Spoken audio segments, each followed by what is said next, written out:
Maintenant, ça fait 3 ans que j'habite en France et ça fait 2 ans et demi que je travaille avec Terre de Culture en tant que médiatrice interculturelle. Aujourd'hui, je vais vous parler aux situations en général en Afghanistan et je souhaite vous parler de la situation actuelle en Afghanistan, un pays où les femmes et jeunes filles n'ont pas le droit d'aller à l'école, à l'université, ni le droit d'aller se promener au parc, même sortir de chez elles toute seule. Il faut être accompagné par un membre de sa famille. Notamment, nouvelles lois sont appliquées très récemment qu'elles ne peuvent plus chanter en haute voix, voire réciter une poésie. Et la population en général vit dans des conditions de plus en plus précaires. Ce que je vais partager avec vous n'est pas seulement un ensemble de faits, mais une réalité déchirante qui touche des millions de personnes au quotidien. Commençons par la situation des femmes. Pendant 20 ans, nous avons lutté courageusement pour obtenir nos droits fondamentaux. Nous avons combattu pour se libérer des traditions très compliquées qui nous a enfermés dans un rôle vraiment difficile au sein de famille et société. Nous avons vu des femmes accéder à l'éducation, entrer sur le marché du travail et participer activement à la vie politique et sociale. C'est un progrès immense dans une société qui, pendant des siècles, avait maintenu des femmes dans l'ombre. Cependant, depuis la prise le pouvoir par les talibans en 2021, tout ce qu'on a gagné pendant 20 ans, et tout est disparu du jour au lendemain. Aujourd'hui, les femmes sont à nouveau confrontées à des restrictions dures. Ils ne peuvent pas plus travailler dans la plupart des secteurs. Des femmes qui étaient journalistes, enseignantes, professeurs ou fonctionnaires sont aujourd'hui sans emploi, confiées chez elles.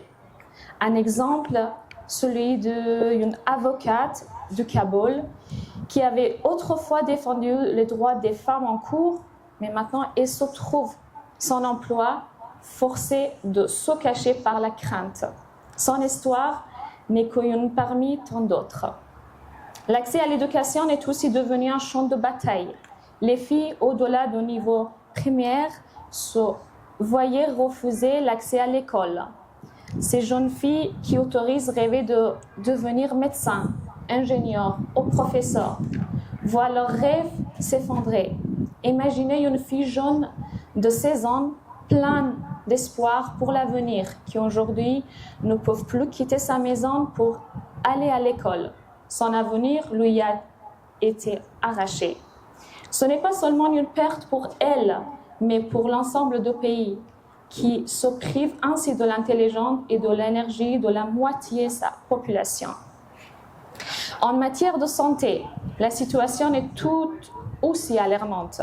Le système de santé en Afghanistan, déjà fragile avant 2021, mais aujourd'hui est de plus en plus pire. Les hôpitaux manquent de médicaments, de matériel, de personnel. Les femmes enceintes sont particulièrement vulnérables, sans accès aux soins. Beaucoup d'entre elles risquent leur vie et celle de leurs enfants.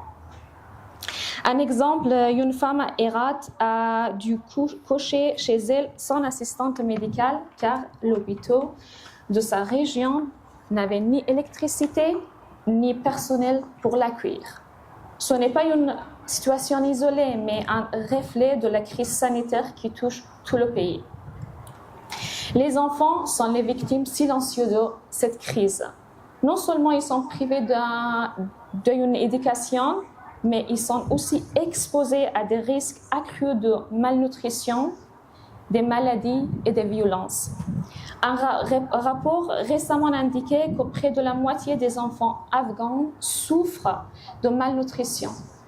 Prenons l'exemple d'un jeune garçon de 10 ans dans une région rurale de l'Afghanistan qui, au lieu de jouer et d'aller à l'école, doit travailler pour aider sa famille à survivre. Il ne connaît rien d'autre que pauvreté et incertitude. Le travail, autrefois une voie pour améliorer les conditions de vie, est devenu une lutte pour la survie. Les femmes qui représentaient une partie importante de la force de travail sont aujourd'hui exclues. Les hommes qui peuvent encore travailler sont souvent les seuls soutiens de famille, mais les opportunités se font rares. L'économie afghane, déjà fragile, s'est enfreindée sous le poids des sanctions internationales et des restrictions imposées par les nouveaux régimes terroristes. Un exemple frappant est celui de marchés locaux, autrefois animés, qui sont maintenus presque au désert. Les gens n'ayant plus les moyens d'acheter même les produits de matières premières.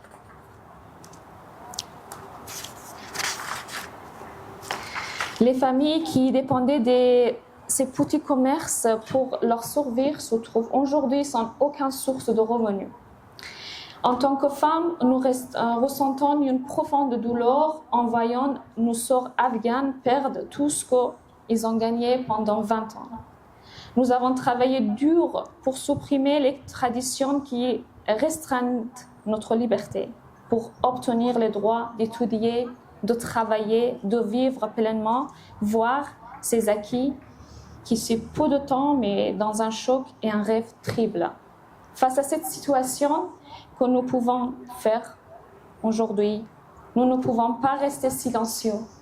Nous devons continuer à sensibiliser la communauté internationale, à faire pression pour que les droits des femmes et des enfants en Afghanistan soient respectés.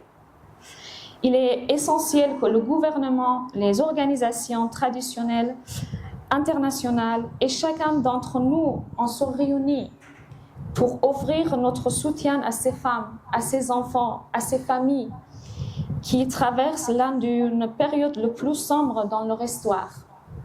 Il est également crucial de soutenir les organisations qui travaillent sur le terrain pour fournir des soins de santé, de la nourriture et de l'éducation aux populations les plus vulnérables. Vous savez que chaque geste compte. En conclusion, la situation en Afghanistan est alarmante, mais nous ne pouvons pas perdre espoir. Nous avons continué à combattre, à soutenir ceux qui sont première ligne de cette crise. Ensemble, nous pouvons faire entendre la voix des femmes afghanes et des enfants afghans, à continuer à la construction d'un avenir où leurs droits seront respectés et ils pourront à nouveau espérer. Merci de votre attention.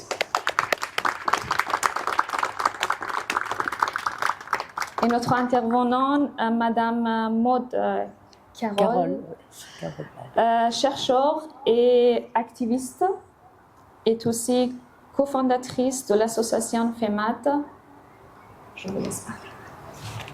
Attends, ça m'a... Bonjour tout le monde, merci d'être là. Un dimanche matin, vous êtes héroïque. Donc, je suis Carole Mann, je suis chercheuse avec les mains dans le cambouis, c'est-à-dire que, bon, j'écris et je dirige depuis 23 ans une association qui s'appelle Femmes Aide et qui est très active en Afghanistan actuellement.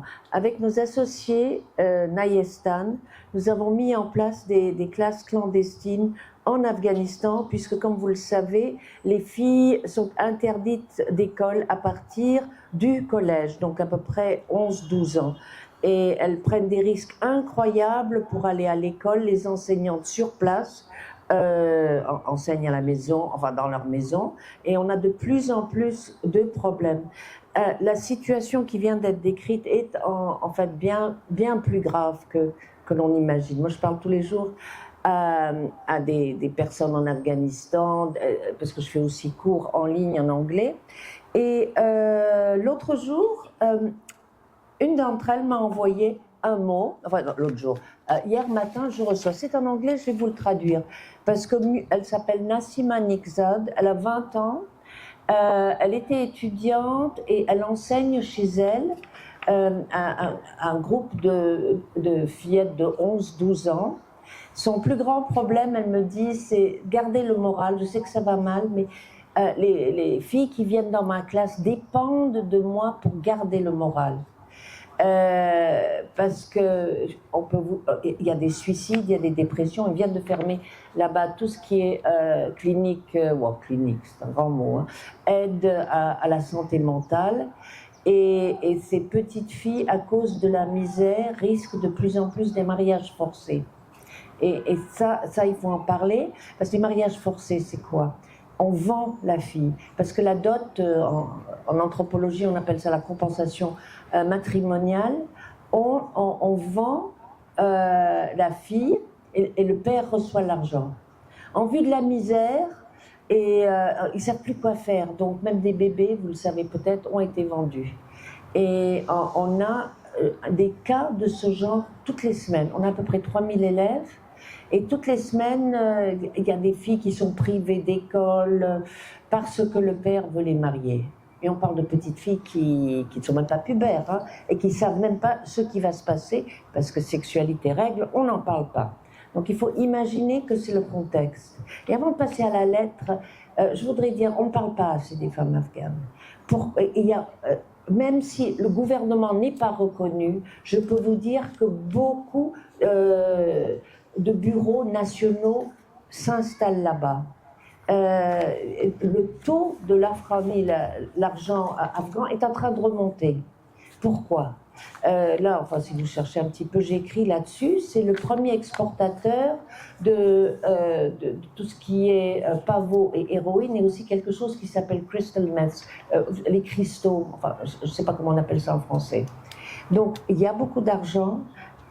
Beaucoup de pays sont représentés. Officieusement, il y a des bureaux. Le pays est en train d'être reconnu.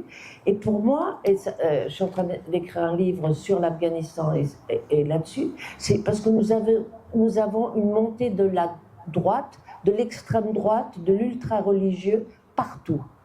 Et si nous supportons, pas nous ici évidemment, si le monde supporte, ne parle pas des femmes afghanes, c'est parce que c'est en train d'être normalisé. L'Arabie Saoudite, comme chacun sait, est un pays formidable. On fait des affaires avec. L'Arabie Saoudite va représenter les femmes aux Nations Unies pour la prochaine grande réunion. Peut-être certaines personnes disent « Oh, mais tu ne parles pas d'Afghanistan », mais je tiens à le mettre dans ce contexte. Ce qui se passe en Afghanistan, l'indifférence envers l'Afghanistan. D'une part, on a peur d'être accusé d'islamophobe, je le dis ici haut et fort parce que c'est la réputation que j'ai dans l'université à laquelle je suis rattachée, parce que je critique tout ça. Mais nos sociétés acceptent tout ça, c'est très dangereux. C'est pas uniquement l'Afghanistan. Si nous laissons l'Afghanistan sombrer, nous sombrons tous. Les droits des femmes partout sont menacés. Et quand on dit droits des femmes, c'est pas 50% de l'humanité, c'est 100% de l'humanité. Et ça, il faut en parler partout, parler d'Afghanistan, dire ça nous concerne directement. Et ça, c'est très important. Bon, je peux revenir et je répondrai à toutes vos questions. Et je vais vous lire le mot que Nassima m'a écrit l'autre jour. Je traduis au fur et à mesure. Le titre, c'est « Reconnaître les talibans signifie ordonner la mort de toutes les filles afghanes ». Je cite, hein. S'il vous plaît, ne reconnaissez pas les talibans comme un gouvernement officiel. En tant que jeune fille afghane qui suis victime des atrocités talibanes, je vous supplie de ne pas les reconnaître. Ne pensez pas uniquement à vos intérêts politiques. Pensez aux milliers de filles innocentes qui souffrent. Imaginez si votre fille, votre maman, votre épouse était dans cette situation. Est-ce que ce serait acceptable pour vous? Les talibans ont décrété que les femmes ne doivent pas aller à l'école, ni l'université, ni dans les salons de beauté, ni dans les gymnases, ni dans les centres d'apprentissage. Les femmes n'ont pas le droit de parler dans la rue, ni marcher sans un homme. Et par homme, on entend mahram, ça veut dire un accompagnateur masculin auquel on est directement apparenté. C'est-à-dire le frère, le mari, mais il y a beaucoup de veuves, ou le père. Et il faut qu'il ait plus de 18 ans, ça pose problème. Je reviens à la lettre de Nassima, il est clair qu'être une femme est considéré un crime extrêmement grave ici. Nous sommes dans une cage et nous ne savons pas quoi faire. J'ai demandé à un taliban, c'est quoi votre plan et vous, c'est quoi votre idée? Alors, si eux, ils disent que c'est à cause de l'islam, c'est complètement faux. Le Coran dit explicitement que l'éducation est essentielle pour les hommes et les femmes. Il n'y a nulle part un verset qui dit que l'éducation est uniquement pour les hommes. Regardez des pays comme l'Iran, Pakistan, l'Arabie Saoudite, les filles ont le droit d'aller à l'école et étudier. Alors, j'ai demandé à cette personne, est-ce que votre interprétation de l'islam est différente? Et il n'a pas répondu. Il est absolument faux de dire, et il est absolument faux et criminel de dire que les femmes n'ont pas le droit de travailler ou poursuivre leurs rêves. Beaucoup de femmes ont montré qu'elles peuvent arriver à faire ce qu'elles doivent faire et avec beaucoup de succès et traverser toutes les difficultés, même vaincre les difficultés tout comme les hommes. Une femme est née et elle peut vivre sa vie de façon indépendante. Elle peut certainement y arriver sans l'assistance d'un homme. Nous ne sommes pas faibles. Nous avons la connaissance, l'expérience et le pouvoir pour changer nos vies pour nous-mêmes à travers nos actions et notre savoir. Ne nous oubliez pas. Alors ça, c'est la lettre de cette jeune Nassima, elle m'a envoyé ça donc hier, et ça vous résume un peu le désespoir total de ces jeunes filles. Mais nous avons près de 3000 élèves, nous avons besoin de votre aide, inutile de préciser, et elles luttent. Et en tolérant ce qui se passe, et en tolérant aussi ce qui se passe dans d'autres pays islamistes, on les condamne encore plus. Donc c'est à nous de faire quelque chose, on peut faire quelque chose, on peut réagir, on peut les soutenir, et je veux dire, elles sont isolées dans l'Afghanistan, coupées de tout, mais c'est pas obligatoire. Pour ceux que ça intéresse, les correspondances de classe, avoir un lien direct, faire quelque chose est entièrement possible. On ne peut pas les laisser tomber parce que c'est un suicide pour la société mondiale entière. Voilà. Écoutez, si vous avez des questions, je suis là. Je sais pas, je crois qu'on a un peu de temps. Oui. Je ne sais pas. Alors donc, si vous avez des questions, parce que je peux continuer à parler pendant des heures, évidemment. Voilà, je vous remercie.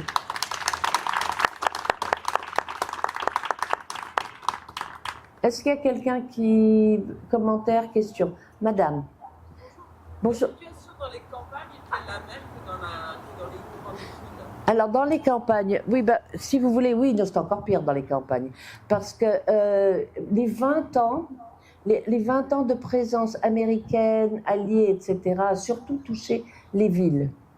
Et au fur et à mesure où on s'éloigne des villes, ça empire. L'aide a été de plus en plus diluée. Le fait d'accoucher à la maison, c'est une chose tout à fait normale parce qu'on crame même les hôpitaux. Hein. Et donc c'est encore pire. Je peux vous dire, la mortalité maternelle qui a été la plus élevée sur Terre, j'ai fait des recherches il y a une vingtaine d'années, c'était la plus élevée au monde. Enfin, autant qu'on puisse avoir des statistiques. C'est en train de revenir en ce moment. Donc, parce que quand on marie une gamine de 12 ans, elle accouche à 13, elle n'est pas formée, elle est malnutrie, elle risque de mourir et l'enfant aussi. Donc, si vous voulez, tout ce que je dis et ce que Fatima a dit, c'est multiplié de façon exponentielle dans les zones rurales. Donc, voilà. Mais si vous voulez, ce qui a vraiment changé entre Taliban numéro 1 et Taliban numéro 2, c'est la connaissance qu'il y a des alternatives. Je veux dire, par les médias, l'électricité, je veux dire, la télévision a joué un rôle. Le fait, les téléphones par exemple sont distribués. Avant-hier, parce que je vais vous expliquer pourquoi je leur parle tous les jours, parce que entre autres, c'est parce que je fais des cours d'anglais pour les profs d'anglais, des espèces de séminaires qui sont des séminaires un peu, comment vous dire, on ne parle pas que de pluie et de beau temps, c'est ce que je peux vous dire. Elles étudient des textes féministes et elles en trouvent, on parle de choses extrêmement intéressantes. Une m'a dit qu'au bazar, au marché de Mazar, on arrête tout le monde et on regarde les téléphones portables. Et alors je dis, mais est-ce que tout le monde a un téléphone? Elle a dit oui. Les talibans disent, pourquoi tu n'as pas de téléphone? Je sais que tu en as. Donc tout le monde gomme les images. Vous voyez, il y a cette connaissance. Quand il y a une connaissance, il y a évidemment une frustration énorme, mais on sait qu'il y a des alternatives. Partout où il y a de l'électricité, on sait qu'il y a autre chose. Et donc, les filles là-bas, les femmes là-bas, si, elles peuvent entendre parler de notre soutien. Je ne sais pas si j'ai répondu à votre question. D'autres questions? Oui. Alors là, attends, venez. Est-ce qu'il y a un micro? Ou sinon, si ça ne vous dérange pas d'avancer, ou sinon, il faut crier. Arum. Ça va, passe mon micro, s'il te plaît. ما تبقى نفرتي شنو